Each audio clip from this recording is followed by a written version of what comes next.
Un frisson d'histoire s'est glissé dans les couloirs du palais des expositions d'Alger cette semaine. Mais ce n'est pas un simple souffle du passé, c'est le vent d'un futur stratégique qui s'annonce. Un futur où l'Algérie et la Russie réaffirment leur ambition commune, bâtir un partenariat d'envergure dans un monde en pleine recomposition.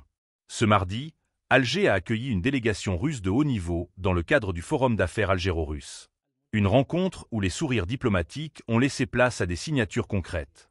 2 nouveaux accords, taillés pour une coopération musclée, ont été signés. L'un modernise un texte de 2006 entre les chambres de commerce des 2 pays.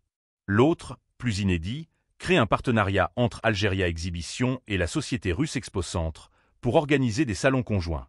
Objectif : faire dialoguer les marchés, secteur par secteur. Pendant ce temps, dans les couloirs de l'Agence algérienne de promotion de l'investissement, une autre partie de la stratégie prenait forme. Sergueï Katirin, président de la Chambre nationale de commerce et d'industrie de Russie, a pris le pouls du climat des affaires en Algérie. À ses côtés, des responsables économiques russes et algériens ont échangé sur les avantages fiscaux, la simplification des procédures et surtout, les opportunités concrètes. Une entreprise russe, en particulier, a marqué les esprits, Redsoft.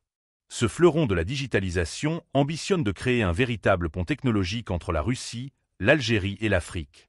Un symbole fort de cette nouvelle phase, où l'innovation se mêle à la diplomatie.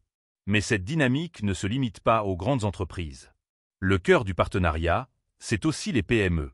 Ces petites structures, souvent invisibles, sont vues comme les catalyseurs d'une coopération plus souple, plus agile. Et c'est là que les salons professionnels conjoints prennent tout leur sens.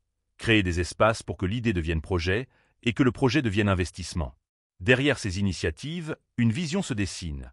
Faire de cette alliance un contrepoids aux logiques de blocs dominants. Diversifier les partenariats, c'est aussi gagner en autonomie. Pour l'Algérie, cela veut dire réduire sa dépendance à certains marchés traditionnels.